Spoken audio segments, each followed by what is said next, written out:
Hi అండి, ఈరోజు మనం ఇడ్లీలోకి కమ్మనైన కారపొడి రెసిపీ ఎలా చేసుకోవాలో చూద్దాం.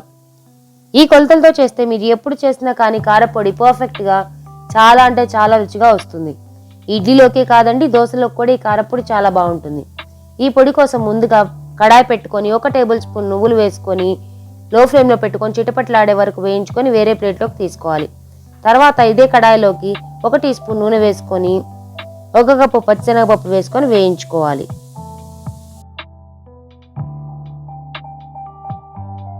ఇది కొంచెం వేగాక ఇందులోకి 1/2 కప్పు మినపగుండ్లు వేసుకొని వేయించుకోవాలి.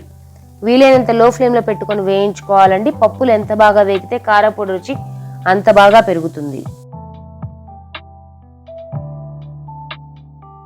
ఇది సగం పైన వేగాక ఇందులోకి 1/4 కప్పు ఎండు కొబ్బరి ముక్కలు, 25 మీడియం సైజ్ ఎండుమిరపకాయలు వేసుకొని బాగా కరకరలాడే వరకు వేయించుకోవాలి.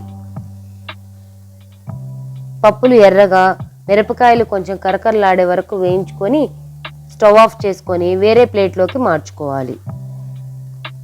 ఇందులోనే 1/4 టీ స్పూన్ ఇంగువ, 2 రెబ్బల చింతపండు, 1/4 టేబుల్ స్పూన్ కల్లుప్పు వేసుకొని బాగా చల్లారనివ్వాలి.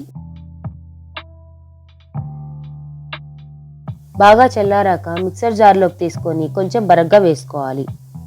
వేడి తగ్గాక ఎయిర్ టైట్ కంటైనర్లో పెట్టుకుంటే 1-2 నెలల వరకు నిలవ ఉంటుంది. అదే ఫ్రిడ్జ్లో పెట్టుకుంటే 6 నెలల వరకు నిలవ ఉంటుంది.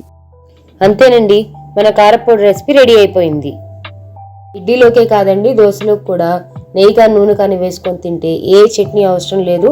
కారపొడితోని కడుపు నిండా తినేయచ్చు, అంత బాగుంటుంది. ఈ ఇడ్లీ కారపొడి ట్రై చేయండి.